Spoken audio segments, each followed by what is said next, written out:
Lamson. But folks, we also can tell you that until this afternoon, ABC 13 and other stations were restricted from flying over the Bolivar Peninsula and Galveston's West End. And during a press conference with the governor this afternoon in Galveston, we also had some reporters asking what the problem was with that as well. And especially we had our own Wayne Delgefino asking questions of Governor Rick Perry. Let's take a look at that. Governor, the lack of media access and information from Bolivar and the West End is unprecedented. We've covered many storms. We were in Mississippi and Louisiana the very next day. What's the situation in Bolivar? How many fatalities are there?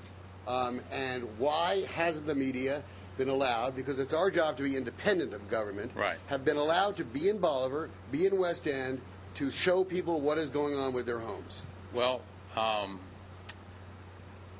Wayne, I don't know where you've been, but we just got back from Galveston, and there was a huge room of media there. Looked to me like Governor, for the last 3 days, and I'm not talking about Galveston. I'm talking about the Bolivar Peninsula and West End, where we have been denied access. Right. We have been denied permission to be there, even in helicopters, and that is unprecedented and, quite honestly, not appropriate, because it's our job to inform people. So why can't we go to Bolivar, and why can't we go to West End? And why I think can't we the local fly our officials, when the local officials decide that it is appropriate for people, whether it's the media or whether it's first responders or what have you, but the fact of the matter is that's actually a local decision, Wayne, that's made by the local county judge and by the mayor of those municipalities. They don't control the airspace, Governor. No offense, but they don't control the airspace. Last time I checked, the state of Texas doesn't either. That's a federal responsibility. So it's the federal government that's denying our. I don't know. You're delving into some questions and issues that. But I know one thing: I don't control federal airspace. What about the fatalities in Bolivar? How many fatalities have we confirmed in Bolivar? I don't think there's been any fatalities confirmed, and I think that's a very important issue until next of kin has been notified of. If there have been fatalities, then I think that's appropriate. And I don't think you or your friends in the media would want to go out on a limb before that, would you? Well, that's why I'm asking you. Have you been told that there are fatalities in Bolivar? I have not been told that there are fatalities in Bolivar. There have been none confirmed to me.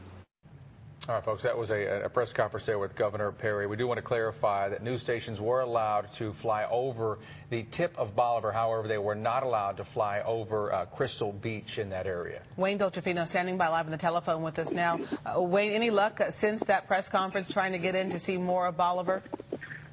Not yet, and you know, I hope folks understand, and I've been in Texas City the last couple of hours, and I've had folks come up to me who were able to watch that and thanking us, and I want the people who may criticize that to understand that after Katrina, we were able to go to Waveland, Mississippi, and Gulfport and Biloxi, and places that were devastated, where there were sadly bodies on the road.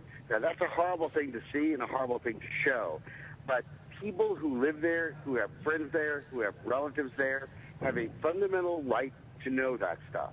They have a fundamental right to know it not just from the words of a politician or a public official, but from the news media, which are independent of government and who have also the responsibility of trying to help the public evaluate response. We don't know who's there. We don't know what they're doing. You know, we hear about search and rescue missions. I'm sure they're going on. But, you know, we're hearing stories from all kinds of sources that we would not necessarily report to folks yet. And it seems appropriate that we are allowed to do these things. And the governor came up to me after that press conference and said, you know, look, I wasn't aware of some of this. You know, we're going to work on it. You know, everyone tells us to blame someone else.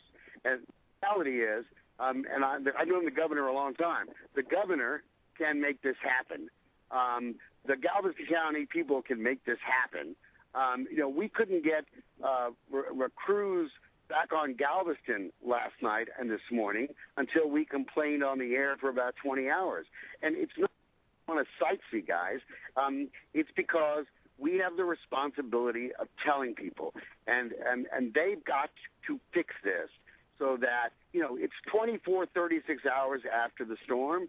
It is time to let the public see what has happened, and what the response actually is, and not just trust, somebody who, quite honestly, the federal folks don't have a lot of credibility in some past storms. So, we're in Texas City right now, guys, and I'll give you some sense in a second after you ask me something. I'll give you a sense of what's going on down here. And Wayne, I know that all this right now is trying to get hammered out as to when some journalists can get in on the ground there. You said you spoke with Governor Perry off camera after that press conference. Did he allude to any point in time that journalists will be allowed in on the ground there? No, but I made it as clear to him off camera as I did on camera that this is not going to be tolerated, and that this is not. We hear about disasters in other countries. It was Burma, Myanmar, where they won't let people in to see. This is a state of Texas. This is America, and we're not trying to interfere with rescue and search operations. Nor did anyone suggest we would be. I suggested to the governor, let's let one camera go in. Interestingly, when they had the press conference and talked about their tour, I will tell you that the governor today did not even travel to Bolivar. Now there were storms this morning, but there was an AP still photographer on that helicopter, and I asked him. I said, since you were on there, you can tell me what's going on in Bolivar and Crystal Beach and Gilchrist. And he said, we didn't go there. I appreciate the governor's schedule, but I even talked to the general of the Texas, the Texas adjutant general of the Texas National Guard, and I told him the same thing off camera, that at this point, either let us go or tell us exactly what is happening. It is, I'm not sure half these people know where Bolivar is. Wayne, do you get a sense as to why they're imposing what in essence is a media blackout of what could very well be the worst hit areas from Hurricane Ike?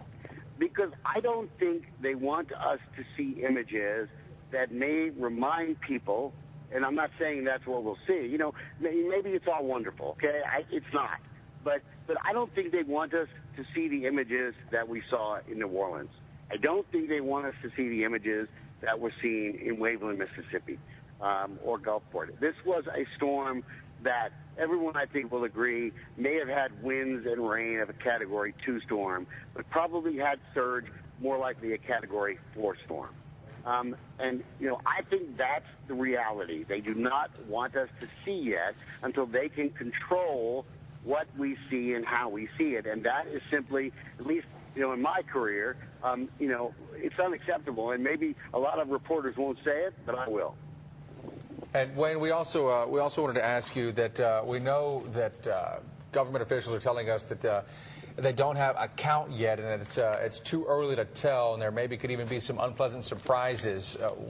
That's a quote there. Yeah, what's been your feel talking to some of these people behind the scenes, behind the camera, about what government officials are expecting for all of us to see in the Bolivar area?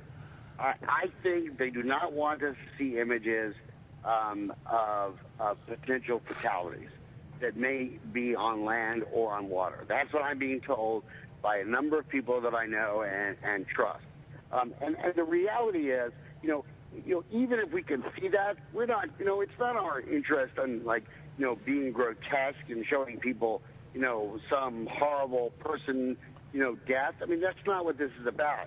This is about, just as Maya was asking tough questions at the press conference, it is because it is our job to convey to our audience the things they are frustrated about. And let me tell you, I'm in Texas City, okay?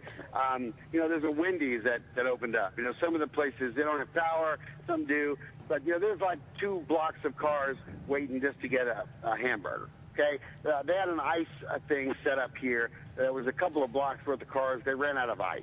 There's no ice. There's no National Guard people that I see here. There's no FEMA trucks here. A lot of the people in Texas City, some of them are in tears, saying, we hear about Houston, we hear about Galveston, but, where is the help here in Texas City? I will tell you, there's a grocery store that's opened up. I think it's a Kroger's, and they're letting like 35 people in at a time. There's a long line. Sure, we know people are going to be frustrated, but I think what Maya was trying to say, and I will echo it, is that, it's one thing if the trucks are coming from Nebraska. That's not the way it was supposed to be. If these trucks are 4 hours away or 5 hours away, the storm winds have been gone for a day. There is, trust me, I've driven around back and forth to Galveston. I'm driving around Texas City. It's not that hard to drive around. And if radio stations, for instance, I know one of the radio